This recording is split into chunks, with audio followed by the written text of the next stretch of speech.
Hey love bugs, welcome back to another Tarot Lover Reviews. Today we are taking a look at the White Numen, a Sacred Animal Tarot created by Alba BG. Now, if you have heard of this tarot deck or you did not know this tarot deck even existed, hopefully this review and the flip through that comes afterwards helps you to decide on whether or not this tarot deck is right for you. Now, if you want to go straight to the flip through, feel free to take a look at my description. I break down all of the chapters. I break down all of the suits into chapters. There we go. That way it's a lot easier for you to locate where you would like to start within the flip through. So feel free to check it out. Right now, we are going to talk about all things White Numen Tarot. We're going to talk about the packaging, we're going to talk about the guidebook, and we're going to talk about the cards. We're going over card stock, card texture, imagery, card size, the backing, naming conventions, all the things. So if you're interested in that information, feel free to stick around. Otherwise, feel free to head over to the flip through. So let's go ahead and get into the packaging. So this is what the packaging looks like. And I absolutely love Alba BG's art style. You can find her on Instagram, so I will definitely be sure to include her Instagram handle in the description of this video as well. Do not mind this little scuffling. I have had this tarot deck for a bit, so yes, there's going to be some scuffle marks on there. That's not how you're going to get your tarot deck. I just want to put that out there. So that is the outer portion of the box. Now, how this box opens is a little bit different from its sister deck, which is the Modern Witch Tarot that I did do a review on. So I say sister deck because they are from the same publishing company. Sterling Ethos is the publishing company. And typically publishers will tend to use the same type of boxes, the packaging, the card stocks, the card textures for the tarot decks that they publish. But I want to kind of give you a side-by-side comparison when it comes to both of these packages because there's slight difference between the two of them, okay? So this is your Modern Witch Tarot. And then this is your White Numen. So you can see the boxes are pretty much looking the same, right? For the Modern Witch, the deck opens like so, right? Now, for the White Numen, it opens the same way, except for there is a flap here that stops this box from sliding out like how it did with the Modern Witch Tarot. So I feel like they may have noticed that when, clients hold their boxes like this, the bottom part tends to come out because the deck is heavier. So it slides out automatically, which is fantastic because it makes it a lot easier for you to take your tarot deck out. But when you're not purposely trying to take it out and it starts to slide out, you are more prone to, your tarot deck falling out and falling all over the floor because of that. So I like that they took that into consideration. They added a little flap here that is magnetized, if you can't hear that. But yeah, it opens the same way with the exception of this little flap. And this is the interior of the box. And you can see the design right here on the flap. Okay. And then you have the interior box and what that looks like. Okay. And then the interior part of the box as well, which is just an inverted, the colors are inverted in the interior compared to the interior part of the top portion of the box. So that is the packaging. Again, I want to note, very thick box on both the inner and outer portion of the packaging, which to me basically tells me that if my cards or if my box with my cards inside were to fall on the floor, my cards are well protected because the box is thick enough to handle the fall to the floor, right? I'm not saying that you should throw your tarot deck from, a second story building or whatnot. I'm not saying that you should do that to test this theory. I'm just saying that just in case it accidentally falls to the floor, you know, a couple of feet high, you know that your tarot deck won't be damaged. It would just be the box. So the cards are what's important, right? Okay, so that is the packaging. Let's talk about the guidebook. Now, with the Modern Witch Tarot, the sister deck to the White Numen, I keep saying sister deck. It's not necessarily a sister deck because they're not the same, different creators. But I'm saying that in the sense of they are from the same publishing company, okay? But yeah, same thing as the Modern Witch Tarot. You will notice that the guidebook is a hardcover. I love this detail. It just makes it a little bit more personable. I don't know. I love a good hardcover book. And I think it's so adorable that they did the same thing for their guidebooks. And then as you notice, when I flip through the cards, you get a picture of what the cards look like for the major arcana. And then when you get to the minor arcana, you are simply just getting the description of that card. So you get a picture of what the major arcana looks like, but you do not get a picture for the minor. Okay.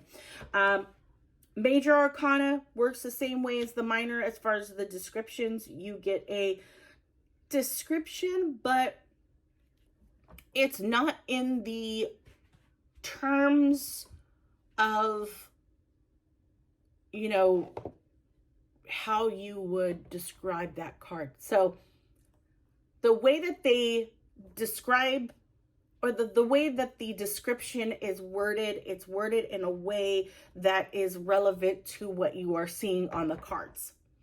You still get a sense of how it is related to that particular card in the tarot, but it's more towards what do you see on the card and how it's relevant, if that makes sense.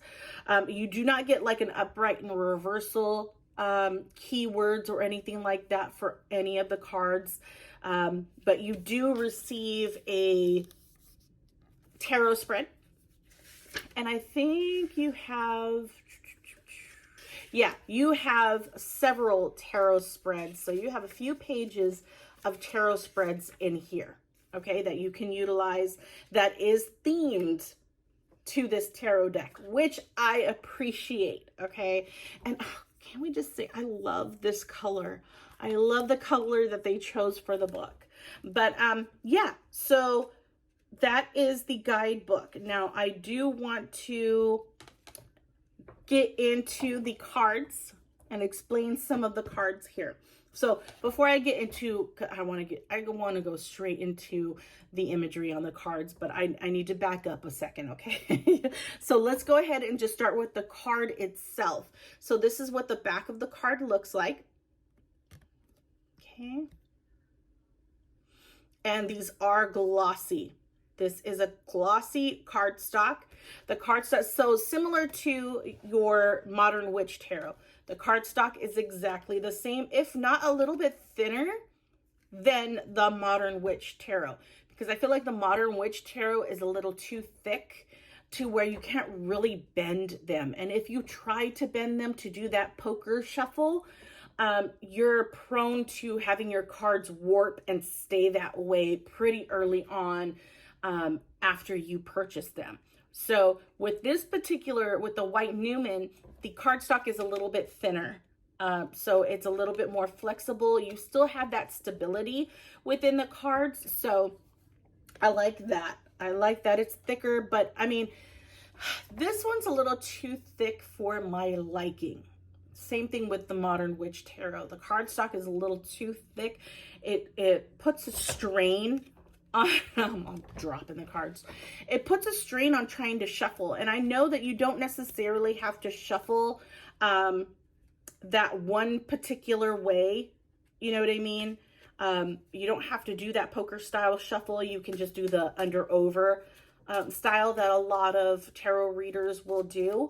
You can do that. You can put it on a table, mix it around that way, whatever works for you. You don't necessarily have to do it in that poker style shuffle, but I like to use that a lot as an example when explaining the cardstock and all the good stuff. So I think that's the one thing that I would say thus far is a pain point for me, is the cardstock is a little too thick for me, because I like to be able to do that poker style shuffle should I need to, should I feel the urge to.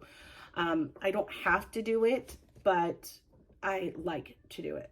Let's go ahead and take a look at the size of the card. It is a standard tarot card size. So I'm just going to give you an example. So this is the Rider-Waite-Smith tarot card. So yeah, it's exactly the same size. So your standard size tarot card. The cardstock, as I mentioned, is a little on the thicker side. And I mean a lot more on the thicker side. Not a lot, but more than a little, if that makes sense. So just to kind of give you a visual of what I'm talking about, I do this little C scale where you have your paper thin cardstock. You have that Goldilocks zone that makes for a really great shuffle.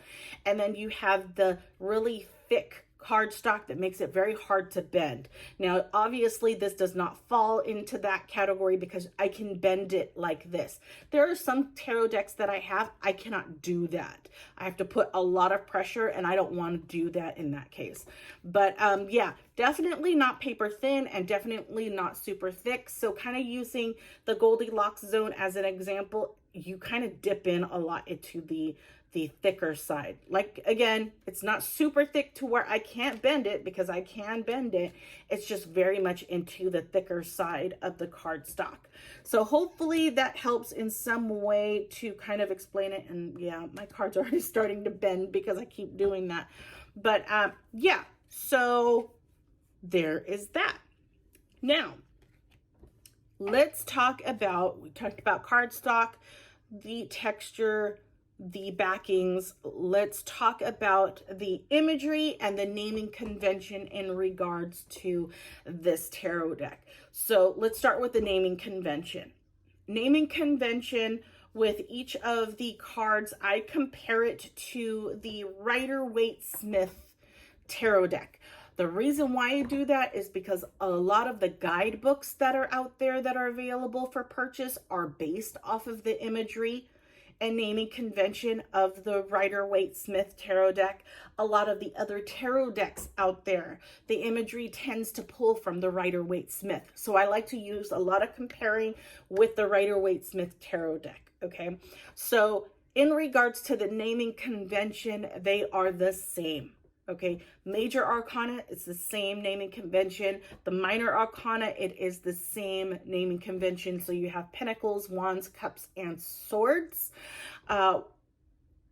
We do have, I was going to get into imagery, and I'm not used to having bonus cards. So there are bonus cards in this tarot deck. You get 2 bonus cards, and I totally think I just lost this. Oh, no, I didn't. Okay. Because I did that shuffle and I figured, oh, I lost it. So there are 2 bonus cards within the major arcana. And that is the white Numen and then the black Numen. So what are the differences, right?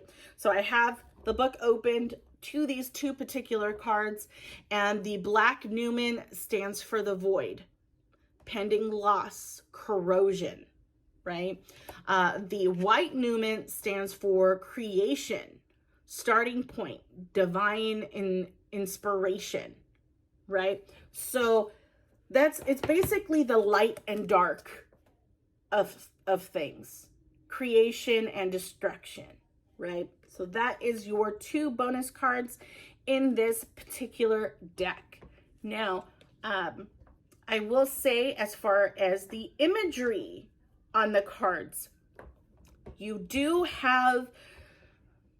and then you don't, which is expected, especially when, you know, a tarot deck creator has full reign over how they want to create their tarot cards, right? They don't have to go based off of the Rider-Waite-Smith imagery, but it always makes it easier to connect to and to relate, especially if you're a new tarot reader and all that good stuff. But it's not a requirement. You don't have to have your imagery match or, you know, match in any way the Rider-Waite-Smith. So in this case, that's kind of what you get. The imagery does not follow the standard Rider-Waite-Smith imagery, but key points, key pieces of imagery directs you to what that card is about, what that card is trying to tell you. It's not very hard to look at the card and understand exactly what it's trying to convey.